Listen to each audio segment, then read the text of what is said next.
Hello, hello, hello. How are you guys? This is Stevie Mills, and we are back with another conversation. So excited. I love having powerful conversations with powerful people right here. And so today we have an extra special guest. I'm so excited about the work that she does in the world.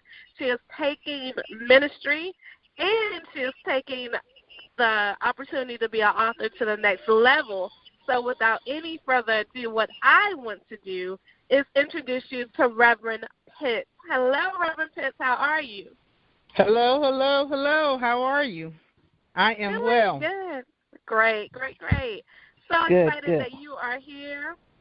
And, I'm excited to be here. Thank you. Yay.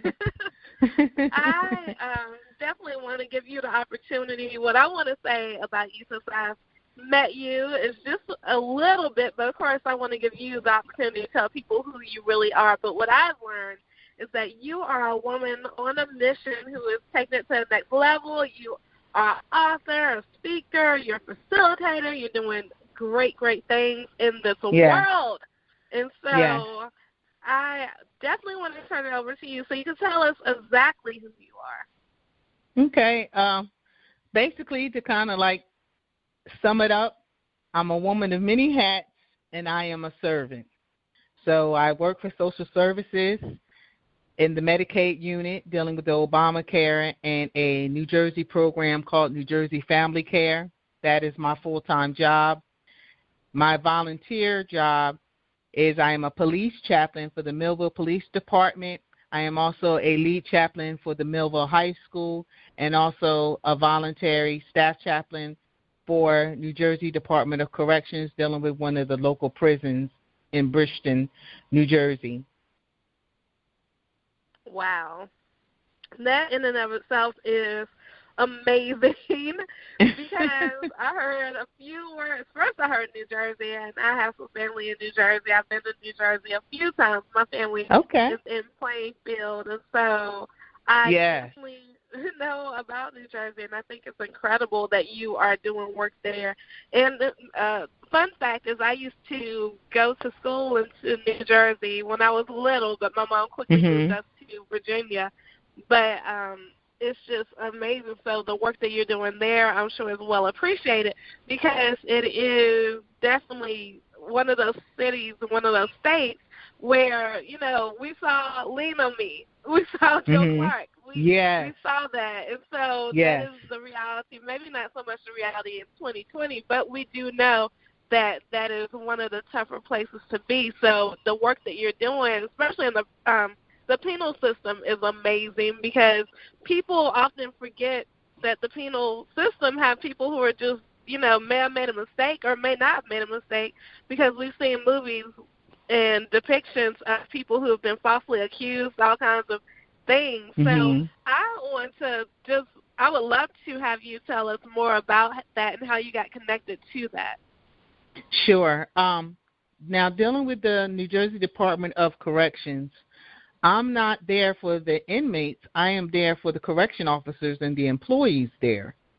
It is a pilot program that was started at Southwood State Prison, and it is part of their wellness program.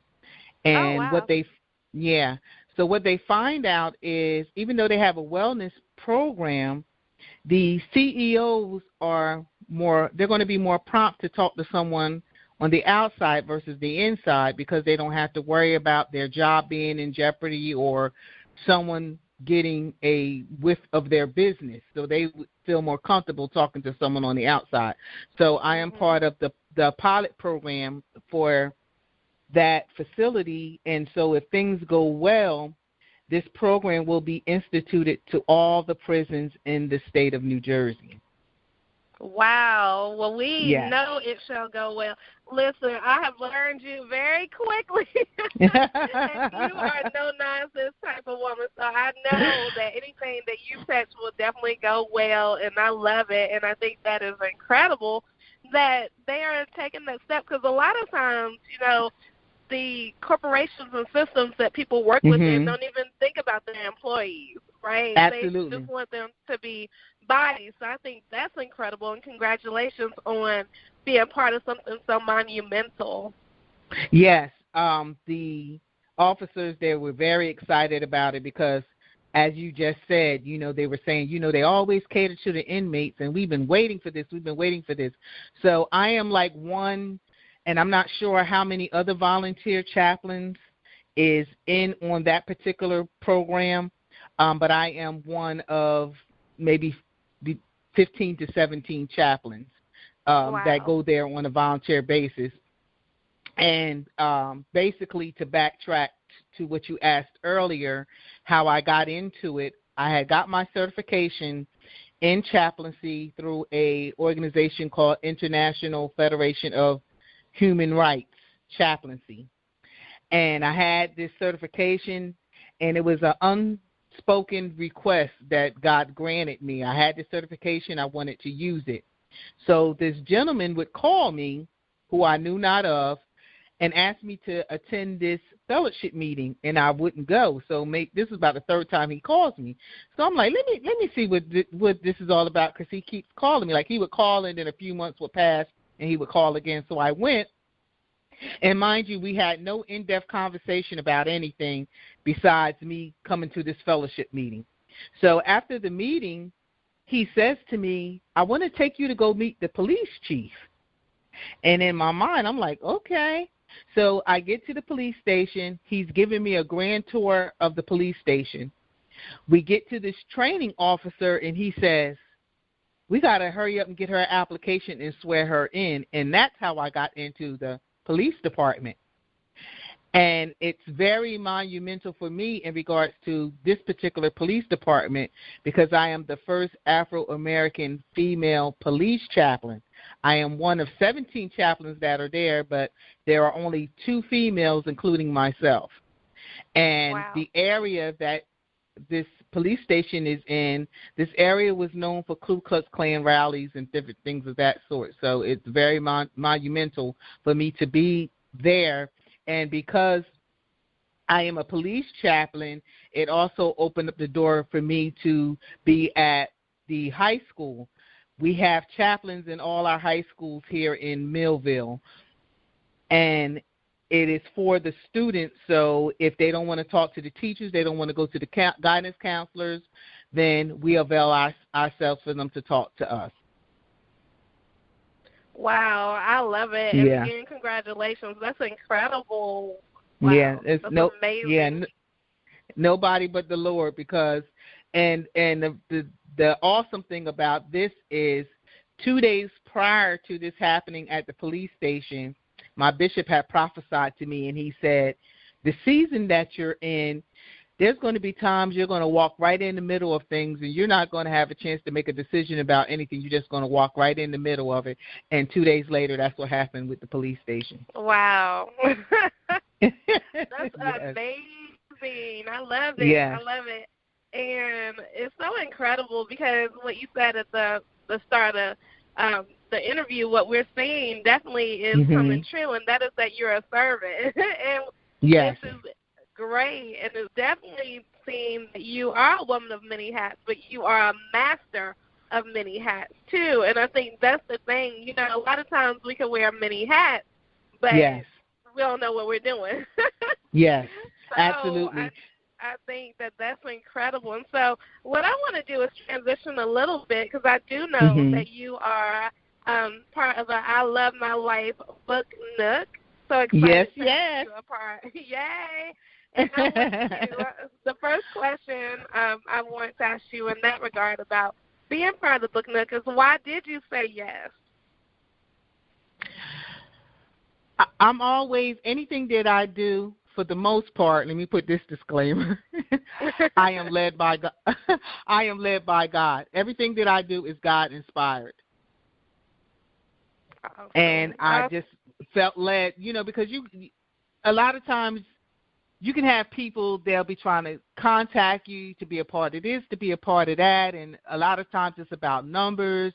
There's no genuineness or anything involved in it. And so, as you know, being an entrepreneur, my time is valuable, and so I just really been number one, just trying to really discipline myself with my time, and really focusing on things that are most important. And so the reason why I did join was because I loved your spirit. Before I do anything, I always check people's profile pages out and different things of that nature. I didn't feel as though there was the term I always like to use, there was no flim-flam going on. and I also knew that I would be able to learn from you. And so that's why I became a part of it. Well, thank you. It definitely is incredible to have you there and have you with us. It's been an incredible journey with some amazing women, and yes, you know, you are a history maker, so it's incredible to have you with us. And I want to ask you about your book, if you can tell us about it. I have it, and I definitely want more people to have it. So tell us about what it's all about, and definitely, because our time is wrapping up really soon, but tell us how we could get it. Well, the name of the book, the most recent book that I published, is called Let It Go for Your Sake, Forgive. It is not my first book. It is my third book. And this book is about forgiveness. And I don't preach, get over it, but help you to process what forgiveness is, what it is not. It is a workbook. So I ask self-reflection questions. I ask thought-provoking questions to help people to process what it is that they may be going through, what it is that they may be thinking. I find out a lot of times in writing, you have time to really process as you're thinking, you're writing. And so that's why the book is coupled the way it is. And forgiveness is huge. I was in a workshop a couple of weeks ago on forgiveness, and it's something that people don't even really, think about. Yes. And the thing about forgiveness is that it's not for you. Like, you're not Absolutely. doing it for you. It's for, or for the other person, it's for you. And so you have to be sure to forgive, so that you won't be, the way I've heard it before is definitely so you won't be drinking poison. It's poisonous not to forgive. So I think that, the workbook and the way in which you've done this work is incredible because we have to think about self-reflection. We've got to think about who we are and grow greater, because it's one thing to read a book, but to actually work on yourself through the book is definitely life-changing. And so what do you think, who is it for? Who is the workbook for? Like, what type of reader are you looking to connect with in this particular work? In this particular work, what I realize is the only people that's ready to let it go are the ones that need to pick it up. Matter of fact, they won't pick it up if they're not ready to let it go. You don't know how many times I do book tours on Army bases, different places, and when they first come to the table, they don't automatically know that it's about forgiveness. They walk up to the table, what is this about? And I tell them, and immediately it's like a sound gesture or something like, yeah, I guess I must need to forgive because I'm sitting here at this, is that kind of dialogue. And then afterwards they'll say something like, oh, it's hard. And my immediate response to them is hard, but it's possible. And so this is who the book is for those people who are ready to do the work. Because at the end of the day, I can give you all the instructions and all the direction, but if you don't do the work, the ultimate work is going to be on you. And if you're not willing to work on you to do that inside work, then you're wasting your time. So it is for someone who is ready to let it go. They're at that point where they want to experience freedom. They're tired of being in prison with their emotions and their feelings. Then this is the book for them. Wow, and that is a decision that you definitely have to come to, and that's to do the work. Because that work you have to be ready to do. You can't just be like you said, flim-flamming. You can't do that. You have to be ready to do the work, because if not, it can really be detrimental if you're just playing with getting better. And I think that is incredible. And so with that workbook, do you also do coaching through the forgiveness process? I do. I also, the Lord has allotted me that I've actually built a Bible study series based off the book. And it's maybe like a 5-week series, 1 week per chapter. And I do a lot of hands-on presentations and different things of that nature to help people to internalize that weight that they have been carrying. So I have that coupled with that. And also I go to Rotary clubs and do different presentations dealing with different aspects of forgiveness and unforgiveness. Awesome. Because people need that. You know, it's one thing to open them up, but people need help when that work and that forgiveness comes up because they don't know what to do with it. So I'm glad that you also provide, you know, help to be on their journey with that. So, yes. And the key again. Go ahead. I'm sorry. Go ahead. And the key again, Stevie, is they have to be at that point where they're ready. Yeah. I always tell people, you know, I can help you. Number one, I can help you as long as God empowers me to help you. But also, you have to be willing to do the work because otherwise, I don't want you to waste my time and waste your time either. You have to be willing to follow the process. Absolutely. It's truly important. It's truly important. And Reverend Aleechea, that's my word. Definitely want to ask you this question. This is a question I tend to ask people who come and have conversations with me.